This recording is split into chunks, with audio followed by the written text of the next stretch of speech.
Let's talk about a couple mistakes that beginner fishermen, noobs, beginning anglers make that I see pretty frequently, and see if I can fix these for you. First mistake I've seen online. I haven't seen this in person, or I'd probably stop the person and let them know. If you're using a spinning rod, don't hold it like this. Spinning reel goes on the bottom. Bait caster is different, the reel's on the top, but the way the rod is set up and built for this reel, it's built to take the load like this. It's not built to take the load like that. If you do that, you're gonna break your rod, especially with a spinning reel. If it's a bait casters don't go on the bottom. If you do it that way, you're gonna break your rod. So learn the orientation of where your reel's supposed to be. So not like this, not like this.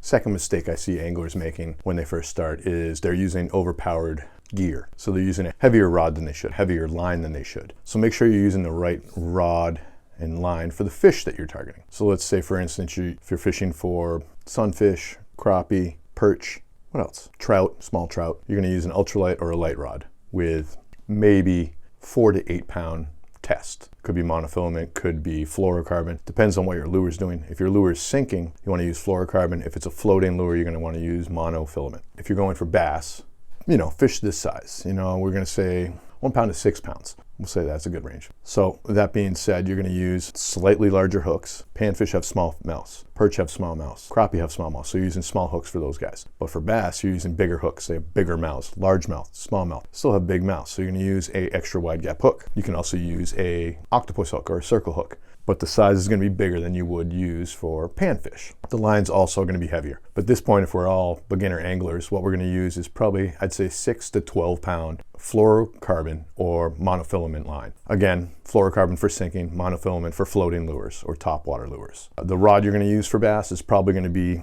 medium light to a heavy rod, depending on what you're doing, what kind of lure you're throwing, but a good starting point, if you're brand new to fishing and you're gonna go up and try to catch some bass, is you're gonna wanna use, I'd say a medium spinning rod is a good place to start for new anglers. So here's a problem I had when I first started. I didn't know what any of the lures were. So like a total ding-a-ling, I went in, I got my rod, and then I was like, okay, lures. And then I just started grabbing one of everything, because Mr. Moneybags over here. When you first start angling, you don't need all those lures. My biggest tips I tell everyone when they first start. I told Crispy this too, because she had a heavy rod. You wanna go with a medium rod. I let her learn on my rod that was a medium, and it worked pretty good. Now, the problem that people have is that they don't learn their knots. You need to learn one knot, the polymer knot. Now, if you want to see how to tie the polymer knot, I have a video I'll link down in the description below. You guys can watch that, but I'm not gonna tie that knot right now. The main problem I found, let me just show you that, is an extra wide gap hook. This is the hook that I suggest. 1/0 to 3/0 is probably a good size to start with if you're using a medium rod. This is a 1/0. It's pretty small. I thought it was big when I first started. This is not big, but this is a good size hook to start with. It's kind of a finesse hook as far as an extra wide gap hook, EWG. It's good for the medium sized rod with like 10 pound line. You should be good. You'll be able to get that hook into the fish's mouth. You might have a problem bending out, so you might want to go a little bigger, 2/0, 3/0. If you want to see a video on hook sizes and stuff, I have a video for that too. I'll link in the description. When I first tell people what lures they should get, it's always a soft plastic worm, about 5 inches, 4.5, 5 inches. Nothing special, just a straight, they call it a stick bait as well. This is just a Walmart brand, the Ozark Trail. It's a black with a blue tail. Now, the problem I see is people hook it wrong. Now, there's a couple ways you can hook these worms. You could wacky rig it, but that's a different hook than this. So when I first tell people to start, because getting caught in the weeds is pretty frustrating when you first start, the extra wide gap hook, but you make it weedless. So the first thing you're gonna do, you're gonna take that hook right there, and you're gonna go in the thicker part. See how there's a skinnier part right there, and then a fatter part at the top, or the head of it, I guess. You're gonna go into the top part. So you're gonna go straight down. What you're gonna do is, if you look at the hook where it starts to bend, right here at the top, where it starts to bend, that's how far you're gonna sink that hook in. So I'm just gonna sink it in there. Problem is that people do not rig their worm up right, and then they wonder why the fish isn't going for it. So let's see, there's no hook keeper on this. So now you can see it's at the top of that bend, right before it starts bending. What you're gonna do now is take the hook and bend it out this way. So I'll just do that. So now you can see that's hanging like that. Where we go from there, we slide this hook up that worm. And now that we're right at the top, this is already tied on. Pretend it's tied on your fishing line already. You're gonna take the hook and rotate it in the plastic. So it's the top of the hook is completely hidden now. It's in there. So the knot on your line will also be hidden in the plastic. Now you just got this loose hook right here, right? Let me see if I can get my hand in here.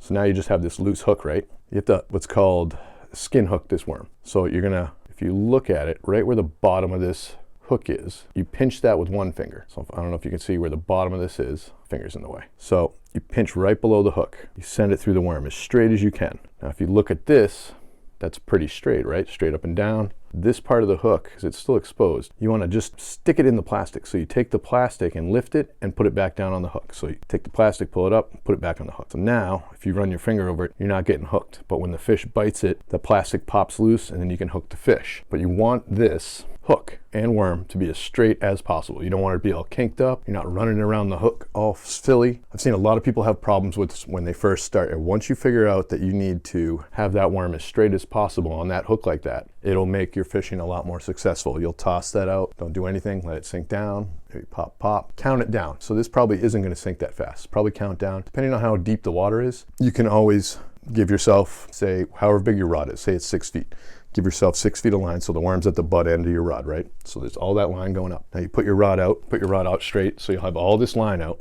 This is only like a 3-foot rod. 3 foot of line, you put it down and you watch your plastic drop in the water and you count it. 1, 2, 3. And so say it takes 4 seconds to get three feet of line out, you know it's dropping. That's the fall rate. So once you do that with your soft plastic, you know how far it takes to drop. If you know roughly it's 5 feet deep, toss 6 feet of line out. 1, 2, 3, 4, 5. Now it's on the bottom of the water body, the bottom of the riverbed or lake bed or whatever it is. And then you can pop your lure, let it rest. You can slowly drag the worm. Instead of buying a whole bunch of lures as a new fisherman or angler, just get some hooks, some worms. Don't even worry about bobbers. Don't worry about live bait, none of that. Pack of hooks, maybe a 5-pack, 5-pack of worms, whatever. You can get more if you want, and your rod and your line. And your fishing license. Don't forget your fishing license. I'm not a professional angler. I'm just a freshwater fishing novice. I hope this video was helpful. If it was, go ahead and give me a like. If there was something you didn't know and I didn't answer it and you have questions, leave it down in the comments below. I'd be more than happy to make a video answering those questions. If you're not subscribed and you want to learn more about fishing from the base level as a novice like this guy, I'd be happy to help you. Click the subscribe button, hit the bell notification so you can be notified every time a new video comes out. But other than that, hope you guys are having a great 2024 so far. It's only like Friday. I mean, New Year's was what? Last weekend? Sunday? Anyway, have a great weekend. I'll catch you next week.